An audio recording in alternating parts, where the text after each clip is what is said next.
चलिए, good evening सभी को। साध्य पीएससी एकेडमी के हमारे यूट्यूब चैनल में सभी प्रतिभागियों का स्वागत है। आज एक बेहद इम्पॉर्टेंट टॉपिक पर हमारी चर्चाएं चलेगी, जो रहेगा छत्तीसगढ़ एसआई भर्ती 2025-26। आप सबको पता है कि हमारी जो एसआई भर्ती है, जिसकी वैकेंसी आज से 2 साल पहले निकली थी 341 पदों के लिए, उसका फिजिकल स्टैंडर्ड जो टेस्ट है, फिजिकल माप है, शारीरिक मानदंड, वो शुरू हो चुका है। 6 जनवरी से 6 फरवरी तक ये बिल्कुल चलती रहेगी। कुछ बच्चों की हो चुकी है 6 तारीख की, क्योंकि आज जो डेट है वो 7 तारीख है, जिसमें एक इम्पॉर्टेंट बिंदु पर हम चर्चा करने वाले हैं, OBC non creamy layer. Actual में जो फॉर्म आया है उसमें स्पेशली ये मेंशन किया गया है कि जो आय प्रमाण पत्र है वो ओबीसी नॉन क्रीमी लेयर के दर्शाता है कि आपकी जो वार्षिक आय है वो 8 लाख से नीचे है कि नहीं है। अगर आपकी सालाना आय 8 लाख से नीचे है तो ओबीसी आप नॉन क्रीमी लेयर में आते हैं। यदि आपकी वार्षिक आय जो 8 लाख से ऊपर है तो ओबीसी क्रीमी लेयर के अंतर्गत आते हैं। इसी में एक लूप होल ये दिया गया था कि आय प्रमाण पत्र जो होना चाहिए ओबीसी नॉन क्रीमी लेयर का, वो स्टार्टिंग के 2 साल पहले का होना चाहिए था। 2 साल पहले कहने का मतलब जिस समय वैकेंसी निकली थी, अभी उसकी माप की जा रही है। अदरवाइज आपके पास नहीं है तो आप जनरल कैटेगरी में काउंट गिने जाएंगे। इसी पर हमारी चर्चा है। हमारी एक स्टूडेंट है, छात्रा, जिसका नाम है रश्मि सिन्हा। स्वागत है मैडम। हमारे साथ साध्य पीएससी एकेडमी के मैनेजिंग डायरेक्टर तोषेंद्र सिन्हा सर जुड़े हुए हैं। साध्य पीएससी एकेडमी के वरिष्ठ शिक्षक जयंत सर जुड़े हुए हैं। इस प्रमुख मुद्दे पर हम लोग चर्चा करेंगे और जानेंगे क्या क्या पॉइंट्स हैं। आज स्पेशल जयंत सर के द्वारा साध्य पीएससी टीम के द्वारा सीजीपीएससी का रुख किया गया था, जहां पे क्या क्या चर्चाएं हुई, पीएससी की तरफ से क्या बयान दिया गया, इन सभी चीज़ों पर हम लोग चर्चा करेंगे। स्वागत है सर। धन्यवाद सर जी। ये वीडियो बनाने के तात्पर्य ये है कि हमारे जितने भी स्टूडेंट हैं, जैसे कि 6 तारीख को गए थे, जैसे कि हमारी यहाँ पे स्टूडेंट है वो 6 तारीख को गई थी, तो कहाँ पे कैसे कैसे समस्या, इन पे हम चर्चा करेंगे। तो इससे क्या है, इस वीडियो को ज़्यादा से ज़्यादा शेयर करेंगे ताकि हर एक अभ्यर्थी जो एसआई का तैयारी कर रहे हैं, जो फिजिकल में जा रहे हैं, जो ये समस्या से जूझ रहे हैं, उनके लिए है। जैसे कि ये गई थी अपना फिजिकल देने, तो जब फिजिकल देने गई थी तो वहाँ पे ये बोला गया कि आप आय प्रमाण पत्र लेके आई। और ये पुराना जो एसआई भर्ती हुआ था उसमें ऐसा कुछ नियमावली नहीं था, आय प्रमाण पत्र नहीं मांगा गया था, ना ही ये नॉन क्रीमिलियर या क्रीमिलियर वाले जो बातें थी वो ना थी। इसके कारण से ये नहीं लेके गए थे। और इस बार जब फिजिकल में पूछा जा रहा है तो आय प्रमाण पत्र मांगा जा रहा है, और ये आय प्रमाण पत्र जो मांगा जा रहा है वो अभी का नहीं, लेटेस्ट का नहीं, 2 साल पहले जब आप फॉर्म भरे थे उस टाइम का मांगा जा रहा है। तो क्या है, जब हम फॉर्म भरे थे तो न तो वहाँ पे हमने आवेदन किए थे, न तो हमने आय प्रमाण पत्र बनाए थे। जब 2 साल पहले हमने जब फॉर्म भरा था तो न तो हमने आय प्रमाण पत्र नहीं बना था, और क्या है, कई लोग जो है ग्रेजुएशन निकलने के बाद कोई पोस्ट नहीं किया तो आय प्रमाण पत्र बनाया ही नहीं है। और जो बच्चे के पिताजी जॉब में है, जो नॉन क्रीमिलियर में आते हैं, उन लोग भी अपना आय प्रमाण पत्र नहीं बनाए थे, क्योंकि उन्होंने कभी स्कॉलरशिप का फायदा नहीं लिया है, तो उसको आय प्रमाण पत्र बनाने की जरूरत नहीं थी। लेकिन अब उनको आय प्रमाण पत्र बनाना पड़ रहा है, वो भी 2 साल पहले का। लेटेस्ट पूछा जाता, लेटेस्ट आय प्रमाण पत्र तो 2 दिन में बन के हम जमा कर देते, लेकिन ये 2 साल पहले मंगाया जा रहा है, जिससे बच्चों को बहुत परेशानी हो रहा है। और परेशानी ये हो रहा है, जैसे हमारे साथ रश्मि खड़ी हुई है, इनको भी ये परेशानी हो रहा है, क्योंकि ये ग्रेजुएशन बहुत पहले पास कर लिए थे, जिनके कारण से इनका आय प्रमाण पत्र नहीं बना है, और अभी बनाने जाते हैं तो बिल्कुल बनेगा, लेकिन वहां मंगा जा रहा है 2 साल पहले। और जिसके कारण से इनके यहाँ ना तो किस पिताजी जॉब में है, ना ही वो क्रीमिलियर के अंतर्गत आते हैं, ये नॉन क्रीमिलियर के अंतर्गत आते, किसान परिवार से, फिर भी इसको जनरल से लिया जा रहा है। तो समस्या यहां पे आ रहा है। तो जितने अभ्यर्थी अगर वो आय प्रमाण पत्र बनाए होंगे तो बिल्कुल उसको लेके जाएंगे, लेकिन अभी नहीं बना है तो बहुत सारे अभ्यर्थी हैं जो पुराने एसआई के भर्ती में दिए थे, वे अभ्यर्थी भी है जिनके पास आय प्रमाण पत्र नहीं है। क्योंकि यहाँ पे 34 साल, 35 साल, 30 साल के भी अभ्यर्थी है, तो उनका आय प्रमाण पत्र स्कूल टाइम में बना रहा होगा, ग्रेजुएशन टाइम पे बना रहा होगा, उसके बाद उसको जरूरत ही नहीं पड़ा तो कहां से बनाएगा, तो उसको 2 साल पहले का आय प्रमाण पत्र कहां से मिलेगा।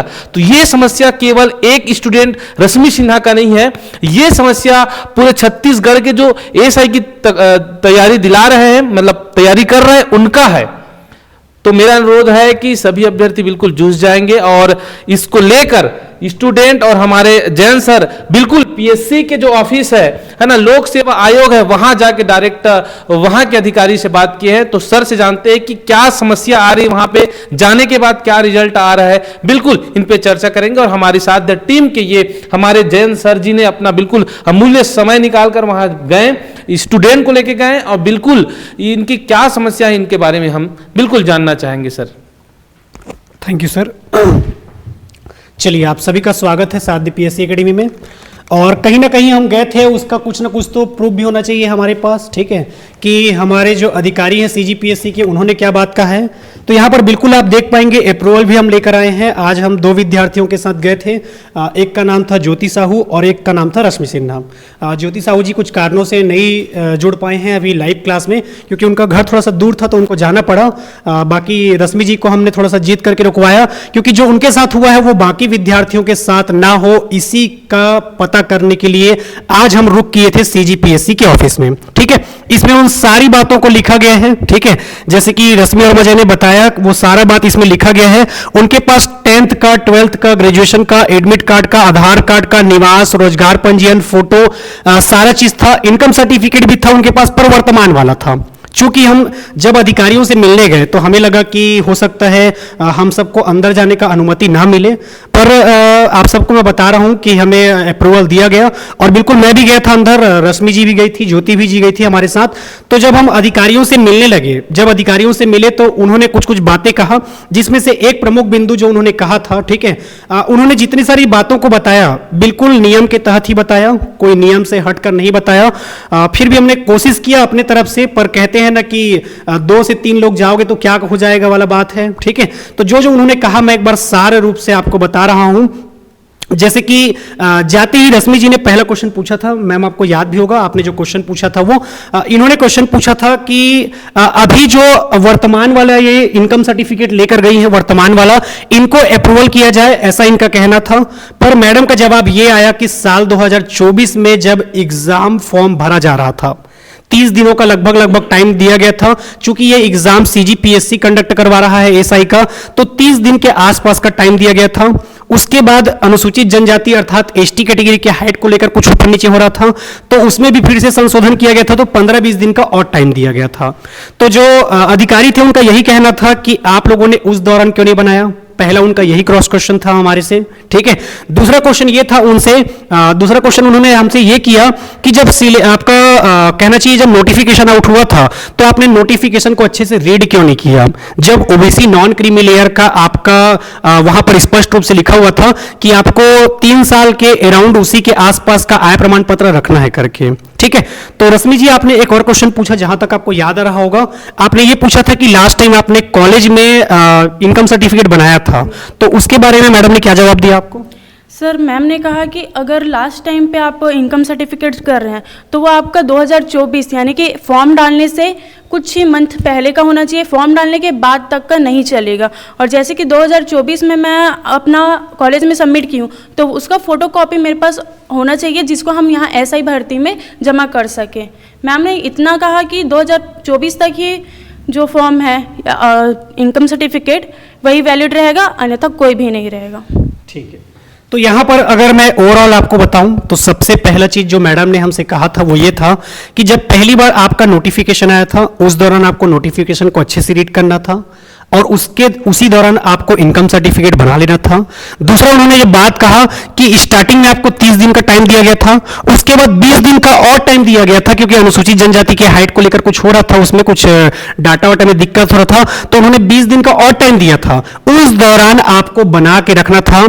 फिलहाल अभी जो नोटिफिकेशन आउट हो चुका है, जो कनिष्ठिका जा चुकी है, उसमें मैं किसी भी प्रकार से तब्दीली नहीं कर सकती, क्योंकि मैं भी नियमों से जाकर नियमों से बंधी हुई हूं, तो नियमों से अपोजिट जाकर मैं भी कुछ नहीं कर सकती, ऐसा उनका कहना था। अब कहीं ना कहीं मैडम अपनी जगह सही है, चलो ठीक है, जो भी था वो अपनी जगह सही है, पर अगर हम एक विद्यार्थी होने के नाते सोचे, ठीक है, नियम और कानून अपनी जगह है, मैडम ने जो बात बताया वो अपनी जगह है, पर एक विद्यार्थी होने के नाते अगर मैं सोचूं तो आज तक किसी भी एग्जाम में आपका इनकम सर्टिफिकेट नहीं मांगा गया था, अभी डॉक्यूमेंट वेरिफिकेशन प्राइमरी के दौरान, ठीक है। लास्ट में जब आपका फाइनल सिलेक्शन हो जाता है उसके बाद डॉक्यूमेंट वेरिफिकेशन होता है, उसमें मांगते तो समझ भी आता। पर पिछले बार भी जब एसआई का एग्जाम हुआ था, आपको याद होगा, पिछले बार जब एसआई का एग्जाम हुआ था क्या उसमें इनकम सर्टिफिकेट मांगा गया था क्या? बिल्कुल नहीं सर, एसआई के फॉर्म में कभी भी फर्स्ट में इनकम सर्टिफिकेट नहीं मांगता है। ऐसा ही नहीं बल्कि किसी भी ऐसे एग्जाम्स में इनकम सर्टिफिकेट पहले नहीं मांगता है, बल्कि वो बाद में जब सारे एग्जाम्स हो जाते हैं, डॉक्यूमेंट वेरिफिकेशन होता है, तभी इनकम सर्टिफिकेट मांगा जाता है। चलिए, तो पिछले बार भी जब एसआई का भर्ती हुआ था तो ऐसा कुछ मांगा नहीं गया था, इसीलिए विद्यार्थियों ने भी ध्यान नहीं दे पाया था। अब ये तो हो गई सारी समस्याएं, अब हर एक समस्या का क्या होता है? सॉल्यूशन। तो अब सॉल्यूशन क्या हो सकता है, इस पर हम बात करते हैं।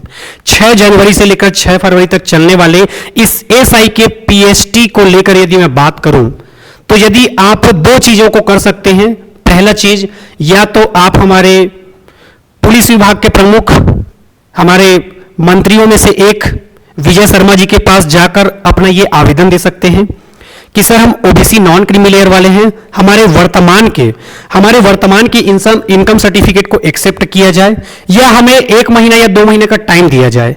एक तो बात यह रहा कि आप विजय शर्मा जी के पास जाकर अपना बात रखिए, हो सकता है वो अभी कहीं ना कहीं पुलिस विभाग के प्रमुख है, तो हो सकता है वो अगर कुछ आदेश दे तो ये हो सकता है। दूसरा, अगर सीजीपीएससी के ऑफिस जाना है तो आज तो हम लोग 3 ही लोग गए थे, कहीं ना कहीं ओबीसी नॉन क्रीमी लेयर के जितने लोग हैं अगर सीजीपीएससी के ऑफिस की तरफ रुख करते हैं, आपका भीड़ रहेगा, तो कहीं ना कहीं शांति तरीके से, जैसे कि आज हम लेकर गए थे परमिशन लेटर भी लेकर गए थे, लेटर में सारा चीज आपका लिखा हुआ था, ठीक है। पर आज हम लोग 3 लोग थे और कहते हैं कि जहां पर एकता नहीं है, कहीं ना कहीं एकता रहता, पर कहीं ना कहीं आपको भी इंफॉर्मेशन नहीं मिल पाया था, ठीक है। तो कहीं ना कहीं एकता की कमी रही होगी, हम लोग 3 लोग क्या ही करते, ऐसा बात था।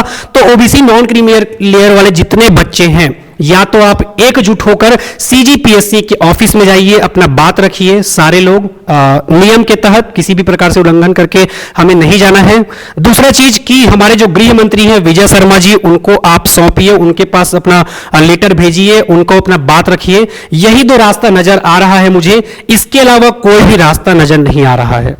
लास्ट टाइम मैम अभी सीजी पुलिस का कुछ रिजल्ट में हेरफेर हुआ था, तो उसको लेकर काफी सारे बच्चे विजय शर्मा जी के पास गए थे, तो कहीं ना कहीं एक छोटा सा पॉजिटिव फीडबैक आया था। तो क्या इस बार जाना सही रहेगा उनके पास? जी सर, बिल्कुल सही रहेगा। या तो आप अपने पीएससी का जो ऑफिस है वहाँ पे भी जा सकते हैं एकजुट होके, क्योंकि एकता में ही अनेकता है। तो आप अगर जाएंगे तो ही अच्छा है, या तो फिर विजय शर्मा जी के पास जा सकते हैं, मैं भी आपके साथ चल सकती हूँ, लेकिन अगर आप साथ नहीं देंगे तो कुछ भी नहीं हो सकता है। या तो हमारा सपना टूटेगा, या तो हमें जनरल कंडीशन से लेना पड़ेगा।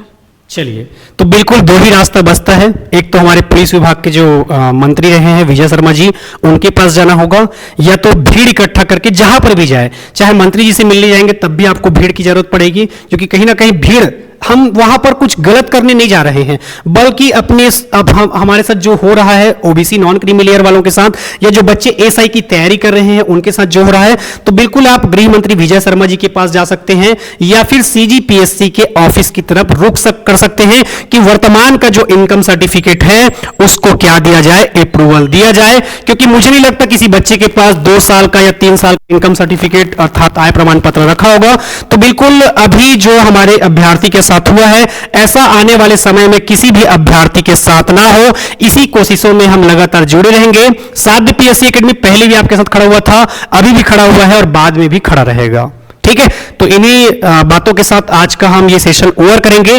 बिल्कुल एकजुट होकर जाइए गृह मंत्री जी के पास, विजय शर्मा जी के पास अपना बात रखिए, या फिर सीजीपीएससी के ऑफिस की तरफ यदि आप रुख करेंगे तो बिल्कुल ओबीसी नॉन क्रीमी लेयर के अंतर्गत आने वाले हर एक अभ्यर्थी को जाना पड़ेगा। अगर एक भी अभ्यर्थी नहीं गया तो काफी सारी दिक्कतों का सामना करना पड़ सकता है।